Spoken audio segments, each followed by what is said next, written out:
皆さんこんにちは、ファルコーと申します。原神、崩壊スターレイルなどなどの商業ミュージックビデオ、アニメーション制作、これら企業案件の制作というのを行っております。これからよろしくお願いいたします。今回はアフターエフェクツを用いた 2D アニメーション制作、こちらの講座に絞らせていただきました。具体的にその技術の指南もそうなんですが、私ファルコーがどのようにミュージックビデオを考え、悩みながら実作業を行っているか、この講座でお届けできればと思っております。この講座の難易度です。入門初級中級の方々を対象としております。入門というのは本当にアフターエフェクツを触るのが初めて、何もわからないといった方々を対象としております。初級というのはアフターエフェクツの操作をある程度慣れて自分の作品を一つ以上作ったことのある方。中級というのはアフターエフェクツでのミュージックビデオ制作に慣れてはいるけれども、なかなか高度な演出であったり、作りたいものを思うように作れない瞬間があるとか、慣れてはいるけれども上級者とは言えない方々、そういった方々を対象としています。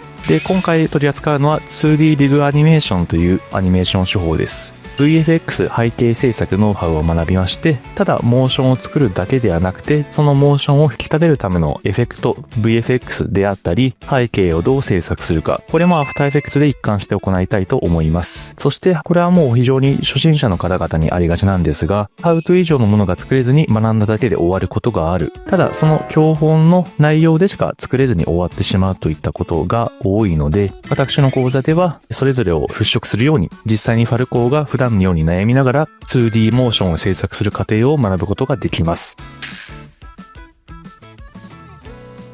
始めていきたいと思います。まず何から説明すればいいか考えたんですが、セルアニメーションとリグアニメーション、大別される2つの手法について説明していきたいと思います。ざっくり説明すると、どうやってそのキャラクターとか風景とかを動かすかの違いになります。セルアニメーションというのは動きの一コマ一コマを手書きで書く、動きの表現力を重視する作品であったり、一般的なアニメーションでよく見られる手法です。一方で今回の講座でお教えするリグアニメーション手法なんですが、まずリグというキャラクターの骨を作ります。それを動かして手を振るだったり、歩くだったり、そういったアニメーション手法をリグアニメーションと言います。左の画像の青い少し尖ったもののようにですね、その骨が用意したイラストのどこに該当するのか、親子付けのようなものをしていくっていう作業をこれからするんですね。キャラクターの骨を入れないといけないんだなということから覚えてください。リグアニメーションの動かし方もまたちょっとさらに2つの箱がありまして、FK という動かし方、IK という動かし方が存在します。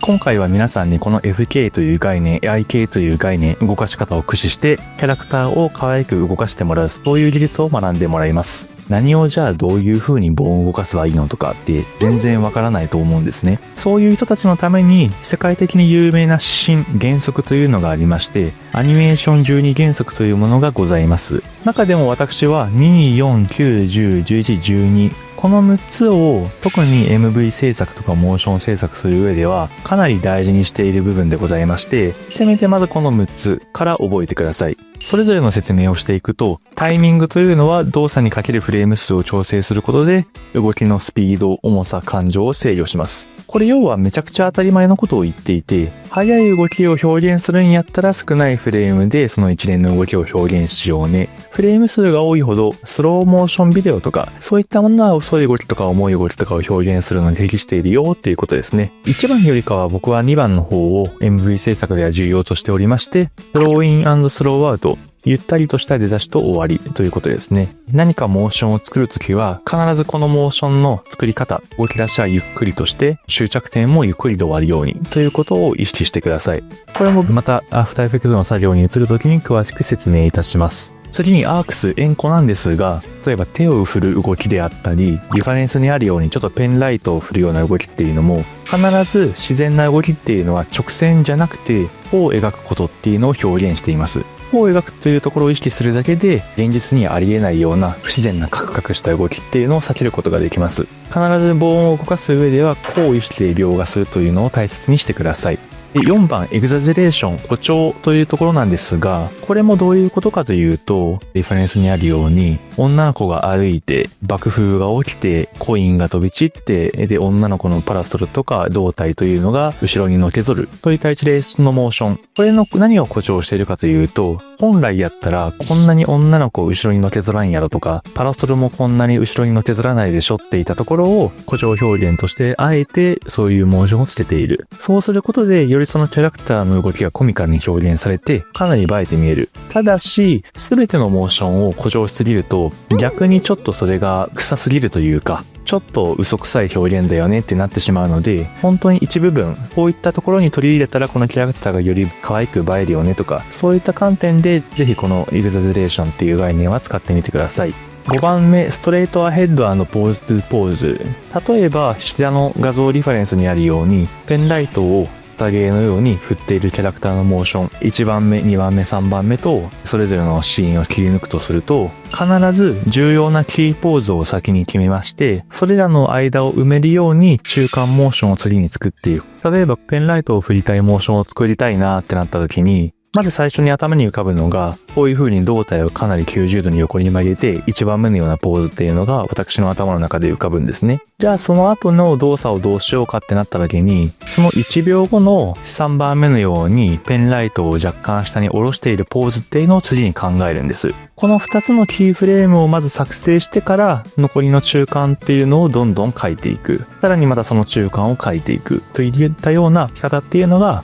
アニメーションを作る上では非常にやりやすくて、効率的で自然に見えるやり方かなというふうには思っています。9番目、アンティシペーション予備動作なんですが、これも私非常に重要としている概念、本当に12原則の中でも一番重要なんじゃないのかなというふうに考えているものでして、例えば、ペンギンの男の子とペンギンが一定のリズムでぴょんぴょんぴょんぴょん跳ねている。その後に巨大なハートが落下してきて、そのペンギンの男の子とペンギンがステージ外に放出されてしまうっていう感じで、男の子とペンギンがどっかに行ってしまう前兆として巨大なハートのオブジェクトが落下していく。それをアンティシペーション予備動作として私は MV に取り入れています。で、右側のリファレンスにもあるように、女の子がバランスボールのようなボールにどんどん跳ねながら落下していく。これも、じゃあまず一つ目の球に女の子がバウンドしていった後は、二つ目の球に向かっていって、二つ目の球にもバウンドしていくんだなっていう、これもアンティシペーションと言えますね。といった一連の予備動作っていうのをつなげてこのカットを制作している。これが私がアンティシペーションを意識して作っているところですね。特にキーフレームを打つっていうところでは、アンティシペーションは必ず覚えていただきたい概念になります。10番目のスカッシュ&ストレッチ、潰しと引き伸ばしという概念なんですが、これも非常に重要な概念です。物体が衝突したり着地したりする際に、スカッシュ、潰すという概念が必ずあるんですが、それで変形させて加速したりジャンプしたりする際は、ストレッチ、伸ばしという工程が挟まります。潰して伸ばしてっていう変形を必ずどの物体でも行うようにしてください。例えば、ボールが地面に当たるときって、地面に当たる瞬間、ボールはかなり横にペチャッと潰れて、空中に伸びるときに細長く伸びるといった一連の行動があるんですけれども、これもスカッシュ&ストレッチという概念が使われています。例えばこれ、右側の画像リファレンス、女の子がボールに跳ねてどんどんジャンプしていくシーン。女の子を突き飛ばすその右下のボールっていうのは、今まで綺麗な円をしていたんですけれども、跳ねさせた後は縦長になっていますよね。面積を変えずに、ボール自体を伸ばしたり、潰したりするっていう変形の方法が、ストレッチスカッシュ&ストレッチと言います。11番目はフォロースルー&オーバーラッピングアクションなんですが、例えば、3、2、1の後にメガネをかけて腕をこう下に下ろす工程がありますよね。最初に前腕が降りて、その後に追随して手首が下に降りているっていうところがわかるかと思います。要は一斉に降りるんではなくて、その順番にどんどん遅れて降りていくっていうのがこのフォロースルー&オーバーラッピングアクションかなと思っています。12番セカンダリーアクション二次的動作なんですが、これが最後の概念でして、これも大事です。右下のボートの大嵐の中で船を漕ぐシーンのように、ただこのシーンをどういう風により激しい天候状態にするかっていうところを表現するときに、例えば雨をとても強く激しく降らせたり、今リファレンスにあるようにこの赤い塔みたいなこの符標というのを追加したり、雷をたくさん発生させたりとか、メインのアクションはあくまでボートを早く漕ぐ女の子のプロモーションを一番見せたいんですけれども、より際立たせるためにいろんな要素を付け加えています。これがセカンダリーアクション二次的動作という概念ですね。というところで以上12項目のアニメーション12原則を教えたんですが、これ改めて今全て理解する必要はございません。今後セクション4以降でアフターエフェクトの作業を通しながら皆さんにこの12原則があるから今作っているアニメーションは気持ちいいんだというところを理解していただければと思っています。それではこれで第2項 2D アニメーションの前提知識を終わりたいと思います。